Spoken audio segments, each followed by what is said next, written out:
2025 was definitely a great reading year. It was a year that I really fell in love with reading, and so I wanted to create a little presentation to go over all of the books that I read, some of my highlights. The idea for this actually came from Fable. So Fable is a platform that you can use to track all the books that you're reading and connect with other readers.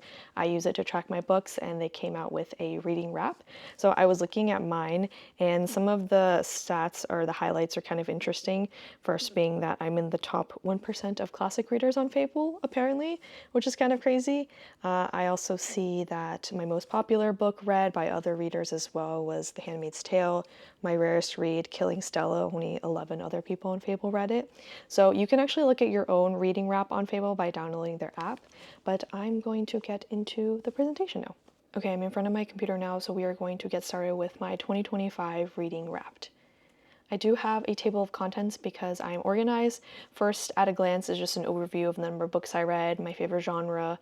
Then I'll go into my most read author, some disappointments or books that I just personally didn't enjoy, my top 5, my favorite book covers, and what I want to read in 2026.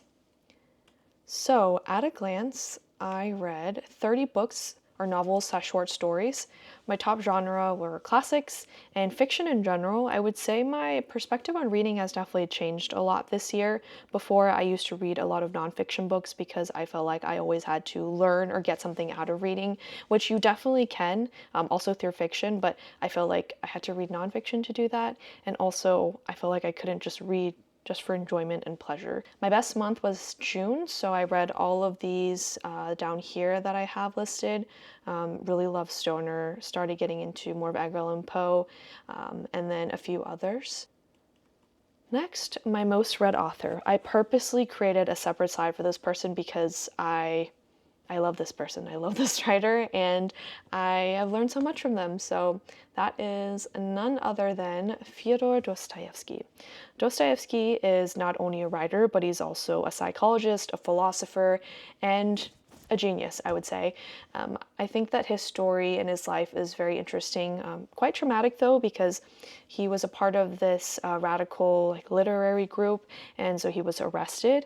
And when he was arrested, he was then sentenced to death. And as he was in front of the firing squad, about to be killed, he was then granted reprieve and sent to a Siberian labor camp, which was also terrible. And there he spent 4 years and experienced a lot of brutality, which he does allude to in a lot of his work, and also his own transformation. The only book that he had there was the New Testament, and so he became very familiar with it, and that kind of changed his perspective on life and his religious views, and you can definitely see that reflected in his writing as well.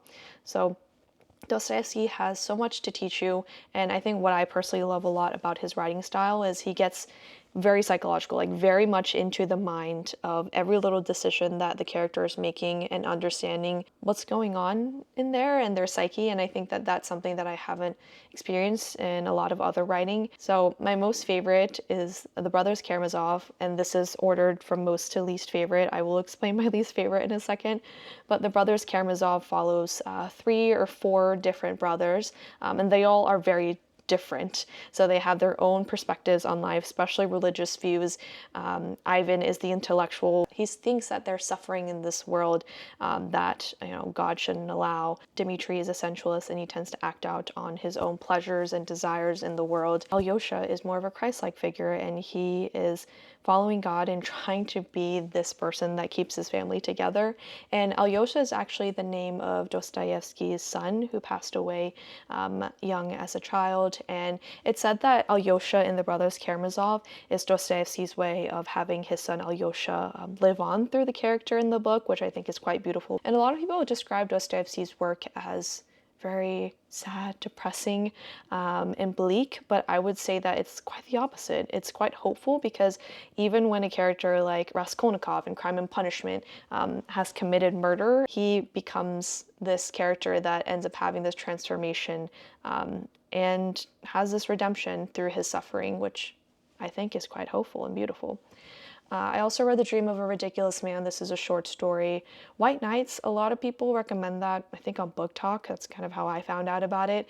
People say that it's a yearning, a love story, like a romance. I definitely would disagree. I think it's more about isolation and what happens to someone when they're so isolated. And then my least favorite, Notes from Underground. I understand this will definitely ruffle some feathers because a lot of people recommend Notes from Underground actually as an intro to Dostoevsky, and they say if you don't like it, then you're probably not going to be a fan of his work. I would have to disagree because my introduction to him was Crime and Punishment. I think that is the best, and I would recommend that. But I think Notes from Underground is quite dense from the beginning and hard to get through. The underground man is going on his philosophical rants, and I don't think it really gets good until the second part because that is precedes the first part, and it kind of talks about why the underground man is the way that he is or helps you understand. But even at the end, I felt like the impact wasn't the same as like with Crime and Punishment and The Brothers Karamazov. And I think that's also just because those books are a lot longer and you get to know the characters on a deeper level. Next, these are just some runner-ups, John Steinbeck and Edgar Allan Poe. I also love both of them. I recently finished East of Eden by John Steinbeck, and that was a beautiful story. Very different from Dostoevsky, but I would say that East of Eden by John Steinbeck is kind of like the Brothers Karamazov to Dostoevsky. East of Eden, though, follows multiple generations, and it's a retelling of the biblical story of Cain and Abel. And I think it's kind of neat how Steinbeck uses like the letter C and A for Cain and Abel for the characters in his book, like Charles and Adam or Caleb and Aaron. They're also very similar themes in both of them. Like they explore free will, also sinful nature. East of Eden talks a lot about like generational sin and if you can break away from that. And I think that Kathy is an amazing villain. I love her character. Also very misunderstood. I do like though how Steinbeck doesn't go into the super nitty-gritty details in the minds of each character. It's kind of open-ended where you just see them, you're watching them, and you get to figure out for yourself and deduce. Edgar Allan Poe is another writer that I really like. A very dark character, experienced a lot of trauma in his childhood and also towards the end of his life when he was found like wandering the streets. I think his cause of death is unknown. Next, Disappointments. These are just books that are not my cup of tea. I don't regret reading them, but I don't know if I would necessarily recommend them or say that they're my favorites. First, Abigail by Magda Szabo. I just didn't really resonate with Gina. She's this spoiled little girl who goes to the school not knowing what's actually happening in the world around her. But you can see as time goes on, she does change and her character does grow, which is kind of at the point where I stopped. I just think it was a little slow for me. We have always lived in the castle. I talked about this in my last video. I just wanted to learn more about Mary Cat and Constance's relationship with their family and the family that were poisoned and murdered, essentially. You do learn, what unfolded that led to the murders, but I just thought that, I don't know, I kind of wanted more to be there. It was definitely shocking, though. Down Below by Lenore Carrington. This is actually a painting by her. Lenore Carrington is a surrealist artist, and this talks about her own experience, like semi-autobiographical, of her descent into madness. I just think it was hard to follow, and I think that makes sense because she was experiencing a lot of things that were questioning her reality, but I don't think it really stuck with me. Perfection, I don't know. I just didn't feel like there's anything really new in there for me personally. It follows two people. There are a couple expats living in Berlin, and they're kind of experiencing this disillusionment of these perfectly curated Instagram feeds and living abroad and working for themselves, and find that it's actually not everything that they thought it would be and kind of lack purpose in their life. I thought it could go deeper. Free Day by Inez Kignati. It's about Gala. She is an eldest daughter who is struggling between taking care of her family because there's a lot of chaos at her home and wanting to take care of her sisters, but then also wanting to pursue this future for herself. I kind of resonated with the eldest daughter thing, but I think other than that, it was kind of just depressing and repetitive at times too. Killing Stella, I just didn't like the main character, and it was kind of depressing, also kind of disturbing. Next, my top 5. Okay, I have my top 5 listed out here. The first I'm going to save for the next slide, but Animal Farm by George Orwell I think is a requirement. It's a required reading. And I think I read this the very beginning of this year. It might have been my first or second read. And that changed me because Animal Farm, it's very short, but I think it's very impactful, and what I got away from it was I need to read more. Crime and Punishment, I kind of talked about it earlier. This book just really impacted me after I read it. Like, it impacted me during, but definitely a lot after, because I realized, like, I started connecting the dots and also reading different people who have read it and their analysis of it, and I was blown away. Stoner by John Williams. It's a very quiet story.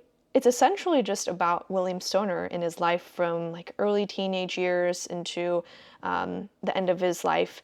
And you just want to root for him. You just want him to be happy. But there are these things in his life where he's like almost quite there, but then I don't know, it's a bit of a letdown. And you see that he just kind of quietly takes this. And I think that's the part that really hits you, is that you want William Stoner to be love, to be happy, to experience the fullness of life, which he does in a lot of ways through his work and being an English or literature professor. But at the same time, things fall short, and you just can't help but watch. And so I think this one definitely, I felt it. And East of Eden, I mean, I don't know, I kind of already talked about it already, but I really enjoyed this one because since it's in English, I feel like I'm not losing anything in translation, and it's also a great pace. Like, every chapter something is happening that keeps you very engaged, but it's not just about the plot, it's also about the characters and their relationship. And I love the character Cal because he's just someone who is trying to fight his natural instincts. He finds himself wanting to be evil, to be mean. He doesn't want to be jealous. He wants to be good. He wants to be good. And you see him kind of go through this process of learning how to do that and seeing that he can. And I cried at the end. I cried multiple times, actually. I kind of get emotional thinking about it. But my number one now would have to be The Brothers Karamazov, for all the reasons I already said. I don't think I'm going to talk too much more about it. The Grand Inquisitor chapter is like a standalone in itself, and I think that it was a very good argument on Ivan's part. I don't know, that particular part of it just kind of was like, whoa, to me, because up until that point, Ivan had not really spoken a lot, but I think he makes a lot of good points, and kind of seeing how the different perspectives kind of clash with one another, but also how they face one another with the different brothers, I think is very interesting. So, The Brothers Karamazov. Book covers. These are book covers of books that I've read. So The Brothers Karamazov, I actually do have it here. It looks like this. I love this cover. The one that I showed in a previous slide is a different one, but this is the one that I read, and this Bantam classic is beautiful. Stoner, I don't know. I think this is just a great depiction of Stoner. It's very accurate. It's not him, but I think it's very accurate. And Down Below by Lenora Carrington, I think the cover of it just shows you and makes you feel exactly what you're supposed to, and it's just very beautiful. The colors, I love the contrast with like this burgundy color and the green. So those are favorite covers. What I'm excited to read in the new year: Dostoevsky's A Writer in His Time. This is a biography.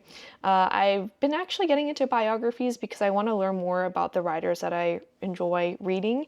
So this is by Joseph Frank. Joseph Frank actually created like multiple volumes, I think 4 volumes for this biography of Dostoevsky. I did find the first one at a used bookstore, so I do have it. It is very detailed and in-depth, and so this is an abridged version, which I think would just be nice to get a general, look into Dostoevsky and his life, but I do want to get the individual ones, so I want to read that. I asked for this for Christmas, so I'm hoping that I get it. And then The Idiot by Dostoevsky, I was going to read this after The Brothers Karamazov, but then I went to East of Eden because I wanted a bit of a respite from his work, because it can be quite a lot, but I think I'm ready. And then lastly, A Series of Unfortunate Events. I love this series. I read it when I was, I don't know, elementary school, middle school, and I've been watching the TV series on Netflix. It's so good. I do really love the movie, though, the movie that came out before. I think that's kind of like what's ingrained in my brain when I think about A Series of Unfortunate Events or when I'm reading, but I do want to read this series again, especially since I'm almost done with the show. So that's everything, my reading wrapped. I hope you enjoyed watching, and I hope that I'll read some more good books next year.